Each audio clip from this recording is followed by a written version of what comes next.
European രാജ്യങ്ങളിൽ പലതിലും headless movement എന്നൊരു മൂവ്മെൻറ്റ് ആരംഭിച്ചിട്ടുണ്ട്.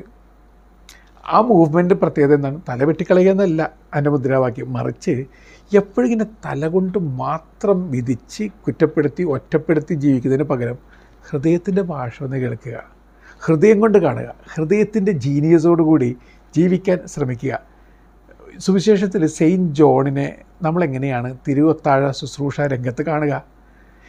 ശരിക്കും പറഞ്ഞു കഴിഞ്ഞാൽ ഏറ്റവും സെൽഫിഷായ അപ്പോസ്തലന്മാർ യോഹന്നാനും സഹോദരൻ യാക്കോബുമാണ്. രണ്ടുപേരും കർത്താവിൻ്റെ വലതും ഇടതൊക്കെ ഇരിക്കണമെന്ന് ആഗ്രഹിച്ചവരാണ്. എന്നിട്ട് അവസാനം എന്താ സംഭവിക്കുക? യോഹന്നാൻ അദ്ദേഹത്തിൻ്റെ ശിരസ് കർത്താവിൻ്റെ നെഞ്ചോട് ചേർത്ത് കിടക്കുന്ന രംഗം. അതിൻ്റെ അർത്ഥം എന്താണ്? പ്രതീകമാണത്. He surrendered his head to the heart of his master. Head ഹാർട്ടിന് അടിയറ വയ്ക്കുകയാണ്. ഈ ഒരു മാറ്റമാണ് നമ്മളിൽ സംഭവിക്കേണ്ടത്. എൻ്റെ പ്രിയപ്പെട്ടവരെ, നമ്മുടെ വ്യക്തി ജീവിതത്തിലൊരു ഹെഡ്ലെസ് മൂവ്മെൻറ്റ് ആവശ്യമുണ്ട്. ബുദ്ധിയൊന്നും വേണ്ട, അങ്ങനെയല്ല ഉദ്ദേശിക്കുന്നത്.